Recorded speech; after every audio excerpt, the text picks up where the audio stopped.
तो आज हम एक नए चैप्टर की शुरुआत करेंगे जिसका नाम है स्टेट्स ऑफ मैटर, मतलब कि मैटर कितनी स्टेट्स में मिलता है वो हम पढ़ेंगे। ठीक है, जब आप लोअर क्लास में थे तो आपने पढ़ा होगा कि मैटर जो होता है वो solid, liquid and gaseous state में हमें मिलता है। तो वो अपनी बेसिक आपको पता है कि हमें किस किस स्टेट में हमें मैटर मिलता है। यहाँ जब आप 10th के बाद आप साइंस लेते हो तो हम हर चीज़ को तोड़ मरोड़ के सीखने की कोशिश करते हैं। तो यहीं बस अब इसी के आगे हम इस गैस, सॉलिड एंड लिक्विड को हम टोटली डीप जाके हम इसको पढ़ेंगे। ठीक है, इससे पहले आपने पढ़ा होगा कि chemical bonding, molecular structure, atom का स्ट्रक्चर कैसा होता है, मॉलिक्यूल्स कैसे आपस में बॉन्ड बनाते हैं। बस उन्हीं के आगे जब आप उसी मॉलिक्यूल्स को अलग अलग फॉर्म में ले लो, अलग अलग स्टेट्स में ले लो, तब वो क्या करते हैं, अब हम इसमें वो पढ़ेंगे। ठीक है, तो जो हमें पता है कि मैटर हमें तीन स्टेट में मिलता है। एक होता है सॉलिड, एक होता है लिक्विड, एक होता है गैस। ठीक है, जैसे आप अगर वाटर का लो, पानी का लो, तो पानी हमें बर्फ़ में क्या मिलता है, आइस में सॉलिड हो जाएगा। अगर वही पिघल जाए लिक्विड हो जाएगा। अगर वही स्टीम बन के उड़ जाए तो उसी को हम उसकी गैस फॉर्म हो गई। ठीक है, अब जब हम मॉलिक्यूल जो केमिकल बॉन्डिंग जो पहले जो चैप्टर था मॉलिक्यूलर स्ट्रक्चर, तो वो हम पढ़ रहे थे, तो वहाँ एक मॉलिक्यूल की बात करते थे। जैसे मान लो जैसे H2O, हम इसकी बात करते थे। ठीक है, लेकिन अब हम इसमें ऐसी बात करेंगे कि भाई ये खूब सारे हो, मतलब बहुत सारे हो, ये H2O मॉलिक्यूल्स बहुत सारे हो, तब ये क्या इफेक्ट डालते हैं वो हम इसमें समझेंगे। ठीक है, जैसे H2 है, एक वाटर ही है। अगर आप वाटर की एक ड्रॉप को लो तो वो हमें ज़्यादा इफेक्ट नज़र नहीं आएगा। ठीक है, अगर हम एक वाटर की ड्रॉप को कहीं डालें तो ना तो वहाँ कोई गीला होगा, ना वहाँ पे कोई आइस जमेगी, नहीं कुछ गैस हमें कुछ नज़र आएगा, कुछ भी हमें वहाँ कुछ होता नज़र नहीं आएगा। लेकिन जैसे ही हम H2O मॉलिक्यूल मतलब खूब सारा पानी ले लें तो हम उसके अलग इफेक्ट देख सकते हैं, है ना। उनके हम अलग इफेक्ट दे सकते हैं जब हम खूब सारे मॉलिक्यूल को H2O की ले लेते हैं। अगर खूब सारा पानी ले तो फ्रेश गीला हो सकता है, भाप बन के उड़ सकता है, स्टीम बन के उड़ सकता है, या लिक्विड फॉर्म कर सकता है, आइस में कन्वर्ट हो सकता है। तो हमें वहाँ पता फिजिकली हम देख सकते हैं कि हाँ कुछ हो रहा है। ठीक है, अब इन्हीं को आगे, तो चलो इंट्रोडक्शन हो गया इसका, इसी को हम आगे थोड़ा सा समझाएं। तो एक्चुअली हम मॉलिक्यूल्स के बीच में जो फोर्सेस लगते हैं ना, जो ये आपस में, ऐसे तो नहीं कि ये कहीं एक ही मिलेगा अपने को, H2 एक ही है। ये हमें अलग अलग काफ़ी सारे मॉलिक्यूल्स आपस में जब होते हैं तो उनके बीच में फोर्स लगते हैं। उन फोर्स के बारे में हम देखते हैं। तो जैसे मान लो जैसे यहाँ पे H2O का एक मॉलिक्यूल, यहाँ H2O का एक मॉलिक्यूल, यहाँ एक H2O का मॉलिक्यूल, एक यहाँ H2O का, मतलब खूब सारे हैं। ठीक है ना, खूब सारे मॉलिक्यूल्स हैं। तो इनके बीच में कौन कौन से फोर्स लगते हैं वो बताते हैं। दो टाइप के फोर्स होते हैं, एक होता है इंट्रा मॉलिक्यूलर फोर्स और एक होता है इंटर मॉलिक्यूलर फोर्स होता है। ठीक है, इंट्रा जो होता है वो अंदर के मामले में होता है, मतलब अगर इंट्रा जो फोर्स होता है, इंट्रा मॉलिक्यूलर फोर्स, वो एक मॉलिक्यूल के अंदर, जैसे ये हाइड्रोजन है और ये आपस में कनेक्टेड है ना, तो इनके बीच में जो फोर्स लग रहा है ना आपस में, जैसे कनेक्टेड है, इसको कहते हैं हम इंट्रा मॉलिक्यूलर फोर्स। ठीक है, जैसे आपस में कनेक्टेड है इसे हम कहेंगे इंट्रा मॉलिक्यूलर फोर्स। वहीं अगर मॉलिक्यूल के बीच में फोर्स लगी, मतलब एक ही है और दूसरा एक अदर मॉलिक्यूल है, अब इनके बीच में कोई फोर्स लग रहा है, इसे हम कहते हैं इंटर मॉलिक्यूलर फोर्स। इसे हम कहेंगे इंटर मॉलिक्यूलर फोर्स। बस अलग अलग नाम देना होता है। ठीक है ना, बस थोड़ा कंफ्यूज मत होना। इंट्रा मतलब अंदर का मामला, इंट्रा अंदर का मामला, और इंटर आपस में मॉलिक्यूल का मामला। ठीक है, बस अलग अलग नाम है, इसमें कंफ्यूज मत होना। बस डिफाइन करने के लिए, हम साइंस में डिफाइन करने के लिए हम काफ़ी वर्ड हमें नाम देने पड़ते हैं। हम साइंस में हर चीज़ों को बहुत डीप में जाके पढ़ते हैं। अब उतना डीप में जाके पढ़ते हैं तो छोटा सा भी कोई चीज़ में डिफरेंस नज़र आ जाए तो हमें अलग नाम देना पड़ता है। तो वहीं बस साइंस में आगे जैसे पढ़ते जाओगे वैसे वैसे ये नाम आपको काफ़ी मिलेंगे। तो वहीं बस इसमें यह है कि भाई अगर एक मॉलिक्यूल के अंदर जो एटम्स हैं उनके बीच में अगर कोई फोर्स लग रहा है उसको हम इंट्रा मॉलिक्यूलर फोर्स कहेंगे। वहीं अगर मॉलिक्यूल के बीच में फोर्स लग रहा है तो उसको हम इंटर मॉलिक्यूलर फोर्स कहेंगे। ठीक है, तो अब इंट्रा तो चलो ठीक है, हमने काफ़ी पहले पढ़ा है, इसमें हम केमिकल बॉन्डिंग इसमें काफ़ी पढ़ा है हमने। तो इंटर मॉलिक्यूलर फोर्स को थोड़ा हम डिटेल में पढ़ते हैं। ठीक है ना, इंटर मॉलिक्यूलर जो फोर्स है इसको थोड़ा हम डिटेल में पढ़ते हैं। तो एक्चुअली जो इंटर मॉलिक्यूलर फोर्स होता है ये जो है इसमें अट्रैक्टिव एंड रिपल्सिव फोर्स दोनों काम करते हैं। इंटर मोलिकुलर फोर्स, इसमें अट्रैक्टिव एंड रिपल्सिव दोनों फोर्स इसमें काम करते हैं, ठीक है ना, दोनों का ये जोड़ होता है। तो अब इसमें केवल हम अट्रैक्टिव की बात करते हैं कि अट्रैक्टिव फोर्स में क्या होता है, रिपल्सिव इतना नहीं मिलेगा, हम अट्रैक्टिव की बात करें तो अट्रैक्टिव फोर्स जो होता है ना मॉलिक्यूल के बीच में, अभी बताया था ना कि वाटर के मॉलिक्यूल के बीच में अट्रैक्टिव फोर्स मतलब इंटरमॉलिक्यूलर फोर्स लग रहा है, तो ये अट्रैक्टिव फोर्स को हम वैसे वॉन डेर वाल फोर्स भी कहते हैं, ठीक है, वॉन डेर वाल फोर्स भी हम इसे कहते हैं, ठीक है। उस अट्रैक्टिव फोर्स को actually van der Waals force कहते हैं, नॉट रिपल्सिव। रिपल्सिव अलग और अट्रैक्टिव अपने पास। तो जो वॉन डेर वाल फोर्सेस होते हैं ये 3 टाइप के होते हैं अपने पास, हमें 3 टाइप से मॉलिक्यूल के बीच में हमें फोर्स मिलते हैं। एक तो लंडन फोर्स, एक साइंटिस्ट थे उनके नाम पे है, एक है डाइपोल डाइपोल फोर्स, और एक होता है डाइपोल इंड्यूस्ड डाइपोल फोर्स, ठीक है। London force, dipole dipole force और डाइपोल और इंड्यूस्ड डाइपोल फोर्स। तो ये 3 टाइप की फोर्स हमें वॉन डेर वाल फोर्सेस मतलब अट्रैक्टिव फोर्स होता है ना मॉलिक्यूलर के बीच में, उसमें हमें 3 टाइप के फोर्स मिलते हैं, ठीक है। अब इसको हम थोड़ा डिटेल में समझते हैं। तो इन तीनों फोर्सों को समझने से पहले हमें यह समझना पड़ेगा कि polar and non polar molecule क्या होते हैं। इससे पहले जो चैप्टर है अपने पास chemical bonding and molecular structure, उसके अंदर polar and non polar molecules को डिफाइन कर रखा है बहुत अच्छी तरीके से। नहीं पता तो यहाँ फिर से बताते हैं कि polar and non polar molecules क्या होते हैं। पहले हमें ये पता होना चाहिए कि polar and non polar molecules क्या होते हैं, तब हमें ये समझ में कि फोर्सेस कैसे काम करते हैं, ठीक है। तो अगर हम पोलर और नॉन पोलर की बात करें तो इसको हम एक एग्जाम्पल लिख लेते हैं। जैसे पोलर का है हाइड्रोजन एंड फ्लोराइड, इसका हम नॉन पोलर का हाइड्रोजन हाइड्रोजन, ठीक है, सिंपल है। अगर आपने इलेक्ट्रोनेगेटिव पता हो, इलेक्ट्रोनेगेटिविटी क्या होती है, तो आपको समझ में आ जाएगा। पोलर मॉलिक्यूल्स वो होते हैं जिसमें जब 2 एटम आपस में कैसे कनेक्ट होते हैं, आपस में अपने इलेक्ट्रॉन शेयर करके, ठीक है। तो दोनों की जो इलेक्ट्रॉन है वो इक्वली बीच में होनी चाहिए ना, कि भाई अगर मैंने इतना पार्टिसिपेट किया तू भी इतना पार्टिसिपेट कर, ठीक है। लेकिन पोलर मॉलिक्यूल्स में क्या होता है कि एक की इलेक्ट्रोनेगेटिविटी बहुत ज़्यादा होती है, ठीक है।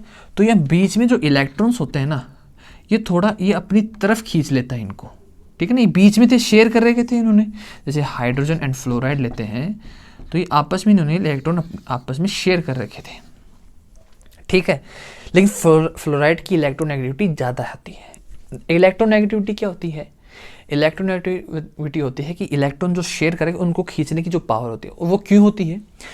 जैसे फ्लोराइड है, अगर आप यहाँ पर पीरियोडिक टेबल में देखोगे 18th ग्रुप के पास आता है फ्लोराइड, ठीक है, और इसका जो एटॉमिक नंबर होता है वो होता है 9, ठीक है।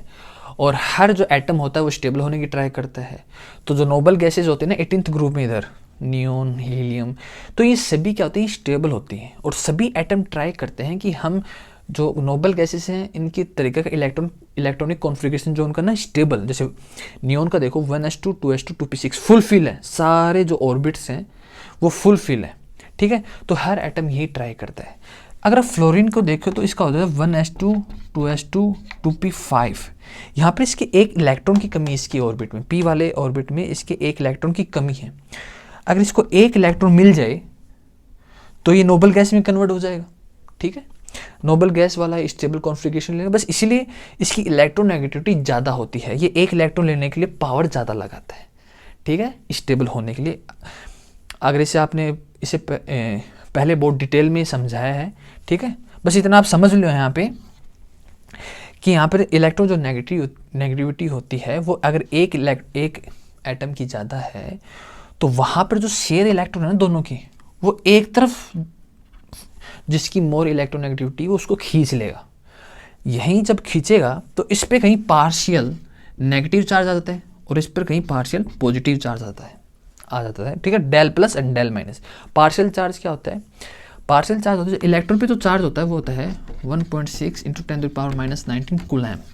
इससे जो कम चार्ज होता है ना, इस वैल्यू से जो कम चार्ज होता है उसको हम पार्शियल चार्ज कहते हैं। तो इधर जब इलेक्ट्रॉन, ये शेयर इलेक्ट्रॉन अपनी तरफ फ्लोरीन खींचता है तो इस पर थोड़ा सा नेगेटिव चार्ज आता है डेल माइनस, और इस पर थोड़ा पॉजिटिव चार्ज आता है हाइड्रोजन के ऊपर। तो इस टाइप के जो मॉलिक्यूल्स होते हैं ना, जिसमें एक की इलेक्ट्रोनेगेटिविटी ज़्यादा हो, जिस पे पार्शियल चार्ज क्रिएट हो, उसको हम कहते हैं पोलर। ठीक है, और इसका अपोजिट हमें नॉन पोलर मिलता है।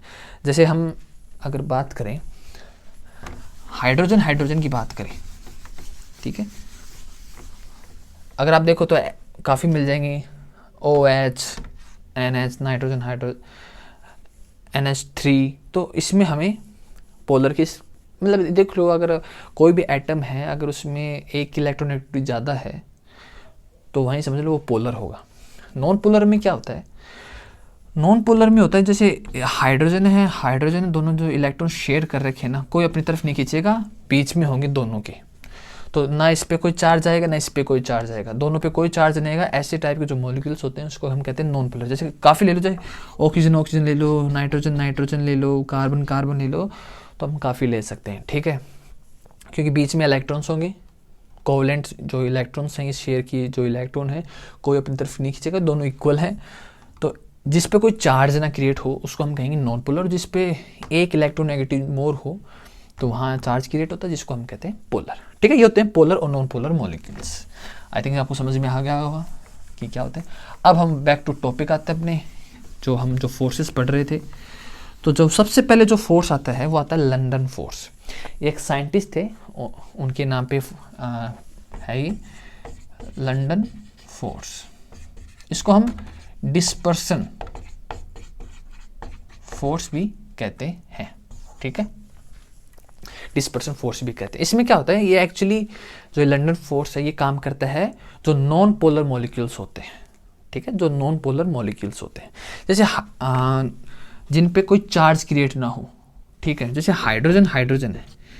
ठीक है, हाइड्रोजन है, बहुत सिंपल लेके चल रहे हैं। ये अलग से अपने एक मॉलिक्यूल है। ठीक है, ये अलग से अपना एक मॉलिक्यूल है।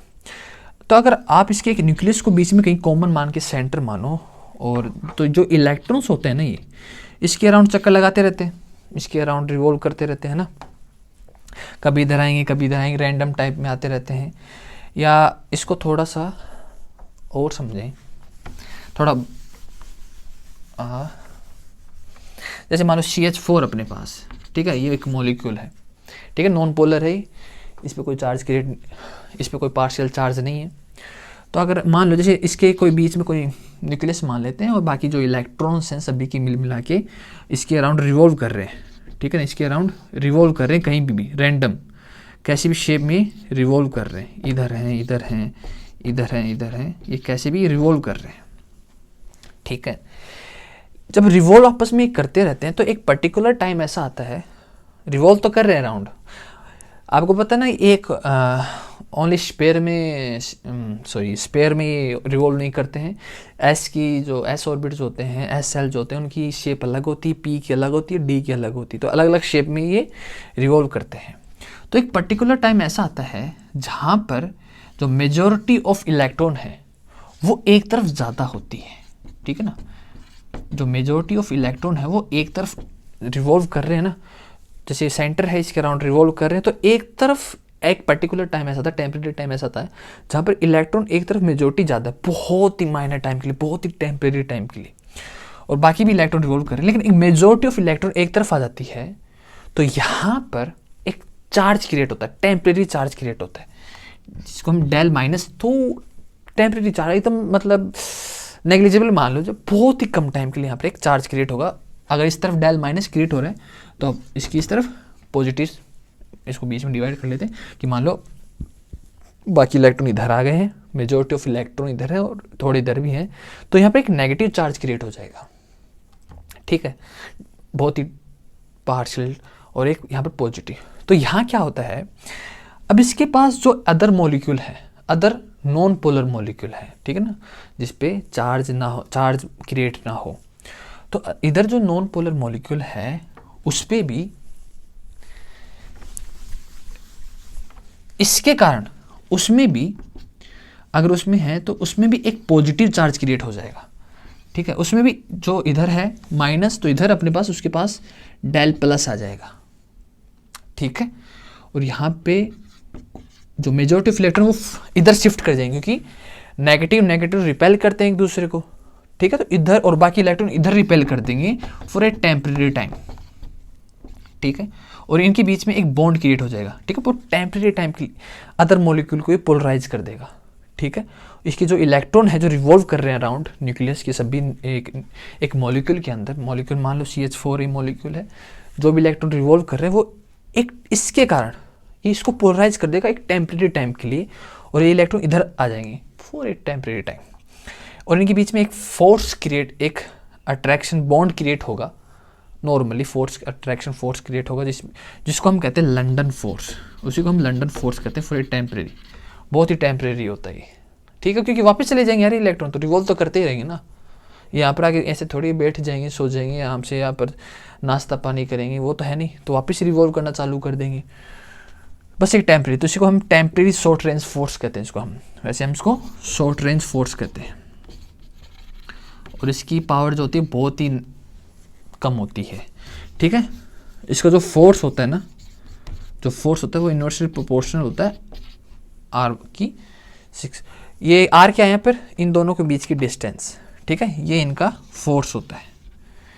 आर यहाँ पर इन दोनों के बीच के फोर्स, मतलब देखो जितनी ज़्यादा डिस्टेंस बढ़ेगी उतना ज़्यादा फोर्स कम होगा, ठीक है ना, मतलब जितनी ज़्यादा इनके बीच में डिस्टेंस होगी उतना ज़्यादा फोर्स कम होगा, मतलब दूर जाए तो फोर्स ऑटोमेटिकली कम ही होगा ना, ठीक है। अगर जितना फोर्स बढ़ेगा तो उनके बीच की जो दूरी है, उनके बीच में जो डिस्टेंस है वो उतनी कम होगी, तो फोर्स बढ़ेगा। तो एक्चुअली ये इसका हम एक शो कर सकते हैं मैथमेटिकली कि इनके बीच में फोर्स और डिस्टेंस कैसे वर्क करता है, ठीक है, मैथमेटिकली हम इसको ऐसे बता सकते हैं। आई थिंक अब समझ में आ गया होगा। टेम्परेरी होता है एकदम टेम्परेरी, मतलब अब यार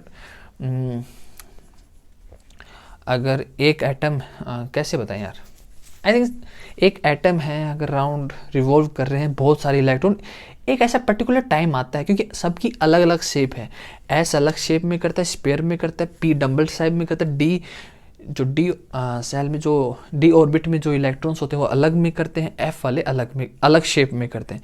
उन शेप की वजह से अगर सभी स्पेयर होते तब तो बात अलग होती, लेकिन उनकी डिफरेंट शेप के कारण है ना, एक टाइम पे मेजॉरिटी ऑफ इलेक्ट्रॉन इस तरफ होंगे तो यहाँ पर कुछ चार्ज क्रिएट होगा।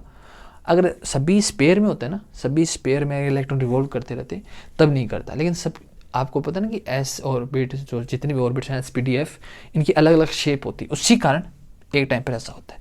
तो ये है ये अपने पास लंदन फोर्स जो नॉन पोलर मॉलिक्यूल्स में लगता है। तो अपने पास जो दूसरा फोर्स है वो है डाइपोल डाइपोल फोर्स, ठीक है। डाइपोल डाइपोल जो फोर्स लगता है मॉलिक्यूल्स के बीच में, ये हमारे पास दूसरा है। अब डाइपोल डाइपोल जो होता है ये पोलर मॉलिक्यूल्स होते हैं ना, जिसमें पार्शियल चार्ज क्रिएट होता है, जैसे आप ये बताया था आपको हाइड्रोजन फ्लोराइड, यहाँ पर इसको प्लस इस पर माइनस।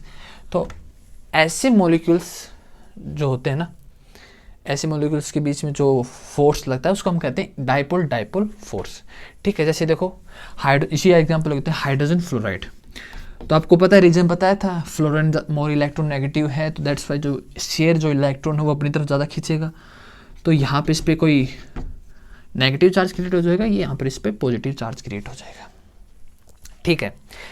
अब इसी पॉजिटिव और नेगेटिव चार्ज के कारण जो इसके पास वाला जो मॉलिक्यूल है ये उसको भी इफ़ेक्ट करेगा।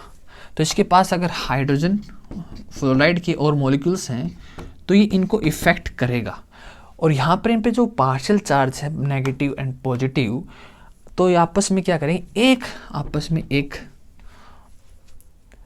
बॉन्ड क्रिएट कर लेंगे, एक अट्रैक्शन फोर्स से ये कनेक्ट हो जाएंगे, ठीक है। इसको हम कहते हैं dipole dipole force, because of क्योंकि इनके ऊपर चार्ज है और पॉजिटिव नेगेटिव तो आपस में अट्रैक्ट तो करेंगे ना, लेकिन इनके बीच में जो बॉन्ड है या ब्रिज जो भी कह लो आप, ये बहुत वीक होता है। लेकिन लंदन फोर्स से तो मोर स्ट्रोंगर होता है, लेकिन वैसे वीक होता ही क्योंकि पार्शियल है यार, पार्शियल है तो पार्शियल एक छोटा सा हिस्सा होता है तो वीक होता है, लेकिन हाँ ये एक ब्रिज जो होता है ये कनेक्ट होते हैं आपस में, ठीक है। ये तो सिंपल आपको समझ में आएगा, क्योंकि अगर पॉजिटिव नेगेटिव तो आपस में अट्रैक्ट होकर कोई ना कोई बॉन्ड तो क्रिएट करेंगे, ठीक है। ये होता है डाइपोल डाइपोल फोर्स। ये भी शॉर्ट रेंज फोर्स ही होता है, लेकिन स्ट्रॉन्गर देन लंडन फोर्स। और इसकी भी जो रेंज होती है, अगर ये मॉलिक्यूल्स रोटेट कर रहे हैं तब फोर्स इन पे लगता है। अगर ये रोटेट कर रहे हैं तब ये मैथमेटिकल फॉर्म में हम शो करते हैं। अगर स्टेशनरी है मतलब रुके हुए हैं, अगर ऐसे ही हैं, तो इसमें जो फोर्स लगता है वो होता है 1/r/3। आर यहाँ पर इन दोनों के बीच की डिस्टेंस है ये, ठीक है। तो जितनी डिस्टेंस बढ़ेगी, मतलब जितना अगर क्लोज जाएंगे उतना ज़्यादा फोर्स बढ़ेगा, अगर जितनी ज़्यादा दूर जाएंगे उतना ज़्यादा फोर्स कम होगा, ठीक है। तो ये अपने पास डाइपोल डाइपोल फोर्स होता है। आई थिंक समझ में आ गया होगा आपको। तीसरा लें तो तीसरा है डाइपोल और इंड्यूस्ड डाइपोल फोर्स। नाम से पता चल रहा है कि डाइपोल मीन्स एक पोलर मॉलिक्यूल होगा और इंड्यूस्ड डाइपोल मतलब एक नॉन पोलर मॉलिक्यूल होगा, ठीक है। एक पोलर होगा, मान लो पोलर बोले तो यही हाइड्रोजन फ्लोराइड ले लेते हैं, ठीक है। और इंड्यूस्ड डाइपोल मतलब नॉन पोलर, तो नॉन पोलर मान लो हाइड्रोजन हाइड्रोजन को ले लेते हैं अपन, ठीक है। इसमें जो होता है, इसमें क्या होता है, देखो इनमें तो इलेक्ट्रॉन शेयर है, एक इलेक्ट्रॉन मोर इलेक्ट्रॉन नेगेटिव है, शेयर इलेक्ट्रॉन को अपनी तरफ खींचेगा, पार्शियल चार्ज क्रिएट होगा, जो हमने बहुत पहले भी जो चैप्टर है उनमें काफ़ी डिस्कस किया है। ये अभी भी बहुत ज़्यादा डिस्कस समझा दिया है कि इलेक्ट्रॉन नेगेटिव के कारण होता है ऐसा। और ठीक है, तो ये क्या करेगा, इस पर एक पार्शियल चार्ज क्रिएट हो जाएगा, ये पॉजिटिव चार्ज क्रिएट हो जाएगा इस पर, और फ्लोरीन पे एक नेगेटिव पार्शियल चार्ज क्रिएट हो जाएगा। लेकिन होता क्या है कि अगर इनके पास, अगर इस मॉलिक्यूल के पास कोई नॉन पोलर है जिस पे कोई पार्शियल चार्ज क्रिएट नहीं होता, जैसे हाइड्रोजन हाइड्रोजन, ठीक है, ऐसा कोई अगर नॉन पोलर मॉलिक्यूल है तो इनके कारण इनके ऊपर चार्ज क्रिएट हो जाएगा, ठीक है। इनके कारण इनके ऊपर चार्ज क्रिएट हो जाएगा। अगर हाइड्रोजन हाइड्रोजन का मॉलिक्यूल इनके पास है तो इसके इफेक्ट के कारण, इसके नेगेटिव इफेक्ट के कारण जो इलेक्ट्रॉन्स जो होते हैं ना इनके बीच में, देखो जैसे हाइड्रोजन हाइड्रोजन ने आपस में इलेक्ट्रॉन शेयर कर रखे हैं, दो ही करते हैं, ठीक है।